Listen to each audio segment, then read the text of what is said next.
What up, Vikings fans? This is your boy Justin in Rochester on Purple and Gold for Days. And the question on the table this week, apparently throughout Vikings Nation, is who do we want to be the starter?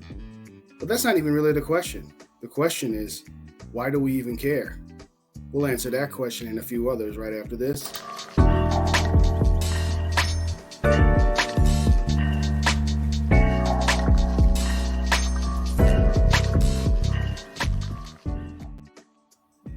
So we're just 3 days away from this big matchup with the Buffalo Bills. And going into the season, everybody had this one down as one of those losses because we couldn't possibly predict the Vikings to go 17-0 because that would just be drinking the purple Kool-Aid. And frankly, that would just be ridiculous. But having said all that, listen, the way this team has been playing basically since the shellacking in Philadelphia, yeah, there were points in time, even as much as 3 weeks ago, where we were thinking, well, hopefully we can go into Buffalo and remain competitive, that we don't lose by 10 or more. And then, well, hopefully we can keep it within 7 or 3.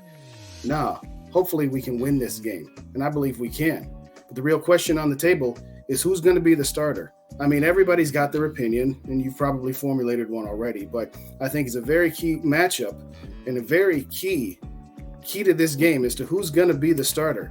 Is it going to be Garrett Bradbury? I don't know. Or is it going to be the guy that took one snap? Oh, wait, we had a penalty. I'm just kidding. That's not the matchup we're talking about. We're talking about Josh Allen and Case Keenum. So one way or the other, we're going to have a revenge game for Buffalo because it's going to be Stephon Diggs against the Vikings. And as he has pointed out in the media this week and generally thought, it wasn't about Kirk Cousins. It was about Mike Zimmer and the antiquated offense. So he's got no ill will towards Kirk or anything like that. But at the end of the day, he's still playing for the first time. The team that drafted him, developed him, marketed him after the Minneapolis Miracle, and ultimately decided, hey, I won't be here anymore. Can't really say I blame him. And at the end of the day, it ain't worked out for both teams. You know, Josh Allen was just so-so, and people were just like, good luck, Steph, playing with that Josh Allen guy who's extremely inaccurate. Yeah, okay, Josh Allen guy, right?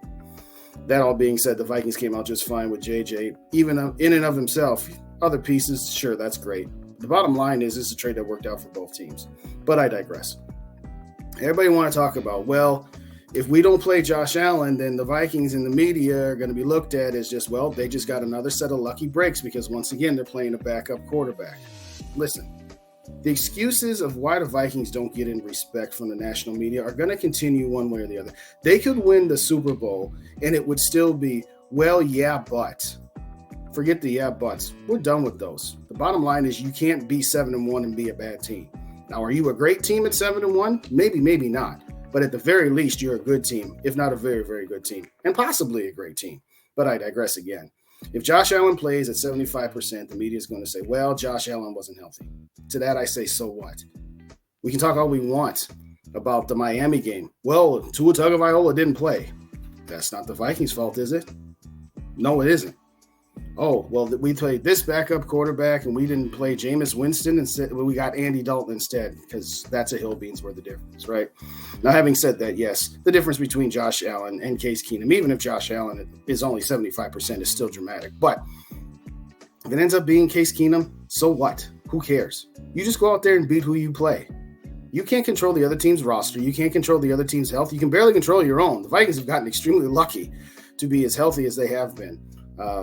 Dalvin Tomlinson and Cam Dantzler right now, notwithstanding, and frankly, let's just call it what it is. Adam Thielen's always going to have some tweaks. But the bottom line is this. I don't care who we play. Go out and beat this team. Whether it's a 75% Josh Allen or 100% or 110% Case Keenum, I do not care. Go out and beat this team. You know what? If they say, well, you played Case Keenum. Great. We played Case Keenum and we beat him. Oh, you played an injured Josh Allen. I don't care. We beat him. Doesn't matter. So let's move on with the rest of our lives and stop with this nonsense about, well, I'd rather play Josh Allen because then they'll be battle tested. Yes, there is a point to be said there, but at the end of the day, a game early in November isn't going to matter all that much from a battle tested standpoint. This team already is battle tested. I don't care if it's against mediocre to bad teams or slightly above mediocre teams. You're battle tested anytime you go out on the field in the NFL because you're playing against world-class athletes. Sure. You don't have Tom Brady in his prime or Aaron Rodgers in his prime or Patrick Mahomes or a healthy Josh Allen. So what? You're an NFL team. If you don't have it within you, to prepare yourself when it comes playoff time because you haven't been battle tested in the regular season, then you don't deserve to win a championship. So at the end of the day, I don't want to hear about battle tested. It's as simple as this. You take what you can get. Now, if I had my druthers, I'd rather beat Josh Allen, but at the end of the day, I'll take a beating of Case Keenum too, because at the end of it, as good as this team has been at 7-1 and how well they've played and how well they've managed to always hang around in games and sometimes drive us crazy by giving us heart attacks every other 5 minutes and having stretches offensively where they disappear, this team has found ways to win. But at the end of it all, they're only a game and a half above the Seattle Sea Chickens for the 2nd and 3rd seed. So let's just play this out a little bit. Yes, we'd love to catch Philly, but as we all know, we're really a game and a half behind them. So Philly's got to lose 2 more games for the rest of the season than the Vikings do. That's going to be tough. Let's take a look at the schedules of the 2 teams we're talking about here. Philadelphia's got the Commanders on Monday Night Football. They ain't losing that game. They ain't losing to the Colts.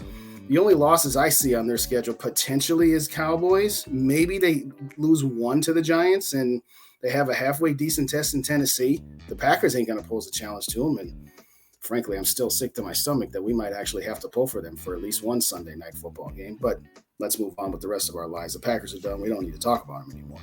Do you really see at least 2 losses on that? Maybe 2, 3 at most. But that would then require the Vikings to only lose 1 game the rest of the season. So I'm not saying the 1 seed's impossible, but what I'm saying is highly unlikely at this point. But if the Sea Chickens beat the mediocre Tampa Bay Buccaneers, look at their schedule. They got the Raiders. That's a win. At the Rams should be a win. Carolina, yes. San Francisco, that's pretty much going to be for the division at that point. And yeah, you do have the Kansas City Chiefs there, and then we'll see where the Jets are. We'll see where the Rams are again. Bottom line is this. With this 3-game stretch coming up here for the Vikings with the Bills, Cowboys, and then the Patriots on Thanksgiving, and to a certain extent even the Jets right after that, albeit on a mini bye, I'm more worried about let's just make sure we hold on to the 2nd seed and not worry about the 1st seed. If Philadelphia manages to drop 2 or 3 games, so much the better. But at the end of it, for me, for right now, I'm just trying to make sure we don't have to go to Seattle in that divisional round of the playoffs. I know I've said that Seattle and San Francisco both would give us problems there, and they might cannibalize each other a little bit. But for now, I'll take Case Keenum and a victory all day long. I don't care. I'll take Josh Allen victory. I don't care. I just want whatever it takes to win this game on Sunday, and I don't care who their quarterback is. I don't care about these games in the media about, well, if the Vikings win, there's an asterisk by it. You know what? Put as many asterisks by as many W's as we get. I do not care, and neither should you. And don't care about the respect or lack thereof that the Vikings are getting in the media or that Kirk Cousins is getting in the media. This isn't college football. You get into the playoffs by W's and L's, not by national polls or national pundits or Skip Bayless or Stephen A. Smith or whoever the heck else. Let them keep disrespecting us. Let them keep underestimating us. And let us all have the last laugh. So for me, if it's Case Keenum, don't fret that we didn't get to play Josh Allen. And if it is Josh Allen, let's just go out and beat him too. Because at the end of the day, we need to keep stacking up these W's because while the NFC as a whole is pretty weak, we still need to make sure that we get at least 1, if not 2. We'll definitely get 1 because we're winning this division, but we want to get at least 2 of those games in the playoffs at US Bank Stadium where this team is completely different, as we all know. The prediction segment will be dropping later on this evening, probably about 6 o'clock Central Time, give or take. Thanks again for joining me. You have a great rest of your Thursday, and we'll catch you on the flip side.